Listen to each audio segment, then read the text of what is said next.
পেঁয়াজটা আমার ভাজা ভাজা হয়ে গেছে। এবার মশলাটাকে দিয়ে দেবো। এরকম দেখে রাখা মশলাটাকে দিয়ে দিলাম। দেখো ভেজে নেবো। ওপর থেকে একটু তেল দিয়ে দিলাম, কাঁচা তেল, ভালো লাগবে। তার সাথে দিয়ে দিলাম টমেটো, দিয়ে একটু ভেজে নিলাম। তার সাথে দিয়ে দিলাম এই পই মিঠিগুলো, এটা কষে নেবো।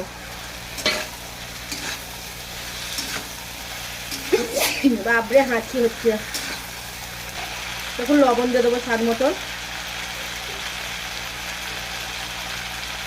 হলুদ দিয়ে দেবো স্বাদ মতন, স্বাদ অনুযায়ী। আমি আবার এভাবে একটু কষে নেবো। 5 মিনিট আমি এইটাকে ঢাকা দেবো। আস্তে আঁচ দিয়ে 5 মিনিট ঢাকাতে রাখবো। চলো 5 মিনিট ঢাকা দিলাম। 5 মিনিট পরে খুলবো। দেখুন বন্ধুরা, 5 মিনিট হয়ে গেছে, আমি ঢাকাটা খুলে নিলাম। এরকম কেমন হালকা সেদ্ধ হয়ে এসছে, দেখুন কি সুন্দর। মশলাটাও কষানো হয়ে গেছে। এবার আমি আলুগুলো, ভেজে রাখা আলুগুলো দিয়ে দেবো। সাথে দেবো জিরে ধনের গোলমরিচের গুঁড়ো। জিরে ধনের গোলমরিচের গুঁড়োটা একসাথে আমার মেশানো আছে, আমি দিয়ে দিলাম। তার সঙ্গে দেবো একটু চিনি, একটু সামান্য চিনি দেবো। এরকম সামান্য চিনি দিয়ে আবার এটাকে দিয়ে কষাবো। এইভাবে কষাবো, এভাবে 5 মিনিট কষাতে থাকবে।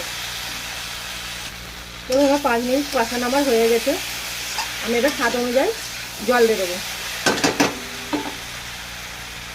স্বাদ অনুযায়ী জল দিয়ে দেবো।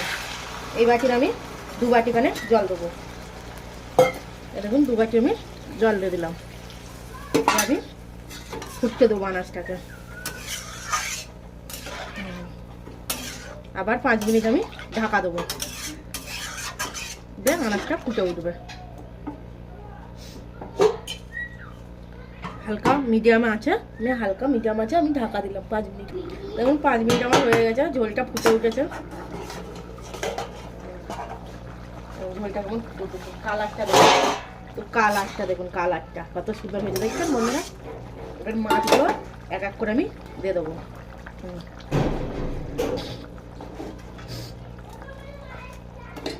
মাছগুলো দিয়ে